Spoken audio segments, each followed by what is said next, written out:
안녕하십니까? 책 기자입니다. 구독, 알람 설정 부탁드립니다. 오늘은 내년 부동산 시장의 전망에 대해 이야기해 보겠습니다. 특히 아파트값을 중심으로 한 부동산 거품이 서서히 빠질 가능성과 그로 인해 발생할 수 있는 문제들에 대해 살펴보겠습니다. 지금까지 우리는 부동산 가격 상승에 익숙했지만 내년에는 그 반대 상황, 즉 하락을 넘어 폭락의 가능성까지 이야기되고 있습니다. 이와 관련해 일본과 중국의 사례를 반면교사로 삼아야 한다는 지적도 나오고 있는데요. 가계부채가 폭증하고 부동산 가격이 급등한 상황은 이미 두 나라가 겪었던 문제와 비슷한 길을 걷고 있습니다. 우리가 생각해야 할 것은 한국만은 예외일 것이라는 잘못된 낙관론을 버리는 것입니다. 이미 우리 사회는 가계부채 문제가 심각한 상태이고 부동산 자산을 보유한 많은 사람들의 자산 가치가 하락할 가능성이 큽니다. 전세 대출금도 자산으로 여긴다면 그 가치가 줄어드는 상황에서 대출 상환 압박이 심해질 가능성이 큽니다. 이는 단순히 부동산 가격 문제에 그치지 않고 가계의 소비 여력을 줄이며 경제 전반에 부정적인 영향을 미칠 것입니다. 특히 대기업도 예외가 아닙니다. 이미 많은 대기업들이 수익으로 은행 이자조차 감당하기 어려운 상황에 처해 있습니다. 이 상태에서 대기업이 하나라도 위험해지면 그 밑에 있는 수많은 하청업체들이 연쇄적으로 어려움에 빠질 가능성이 큽니다. 이는 곧 경제 전반의 침체로 이어질 수밖에 없습니다. 내년 부동산 시장을 예측해보면 특히 아파트값의 하락은 피할 수 없는 흐름으로 보입니다. 문제는 이 하락이 서서히 진행될 것인지 아니면 급격히 폭락할 것인지입니다. 전문가들은 서서히 안정적으로 조정되는 것이 바람직하다고 이야기합니다. 하지만 만약 정부가 부동산 시장을 안정화할 수 있는 정책을 펴지 못한다면 하락이 아닌 폭락이 현실화될 가능성도 배제할 수 없습니다. 지금까지 정부는 부동산 시장을 떠받치기 위해 많은 공적 자금을 투입했습니다. 예를 들어 2022년에는 강남 지역을 중심으로 아파트값이 3,040% 하락했을 때 정부가 부동산 시장의 급격한 하락을 막기 위해 안정화 조치를 취했던 사례가 있습니다.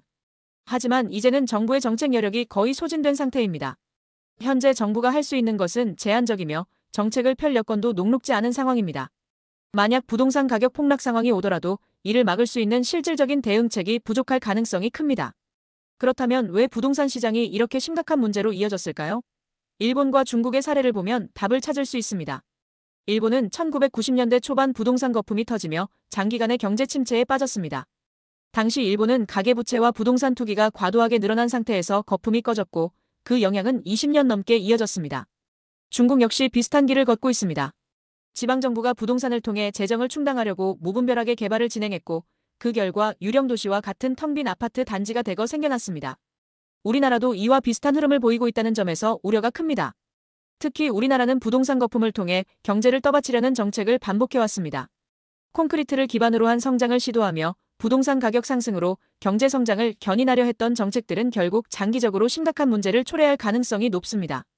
과거에는 재건축을 통해 자산 가치를 끌어올리는 일이 가능했지만 앞으로는 그 효과를 기대하기 어려운 상황입니다. 여기에 더해 외부적인 요인도 문제를 악화시킬 가능성이 있습니다. 트럼프 전 대통령이 다시 미국 대통령에 취임하며 보호주의를 강화하고 관세를 대폭 인상하는 정책을 펼칠 경우 우리나라와 같은 수출 주도형 경제는 직격탄을 맞을 수밖에 없습니다.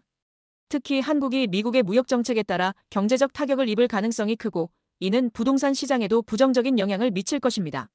환율 문제도 심각합니다. 최근 원화 환율은 방어 노력을 기울이고 있음에도 불구하고 계속 상승 압박을 받고 있습니다. 외환 보유고를 동원해 환율을 방어하고 있지만 이 상황이 장기화되면 외환 보유고가 고갈될 위험이 있습니다. 환율이 계속 상승하면 원화 가치가 떨어지고 이는 외국 자본의 대규모 유출로 이어질 수 있습니다. 이러한 흐름은 부동산 시장뿐 아니라 우리 경제 전반에 심각한 충격을 줄 가능성이 있습니다. 결론적으로 내년 부동산 시장은 하락이 아닌 폭락의 가능성까지 열려있는 상황입니다. 특히 가계부채와 부동산 거품 문제는 우리 경제의 가장 큰 취약점으로 이를 해결하지 못하면 장기 저성장의 늪에 빠질 위험이 큽니다. 정부와 전문가들이 경고의 목소리를 내는 이유는 바로 이런 최악의 시나리오를 막기 위해서입니다. 부동산 시장의 안정화와 경제 전반의 체질 개선이 그 어느 때보다 중요한 시점입니다. 지금까지 책 기자였습니다. 감사합니다.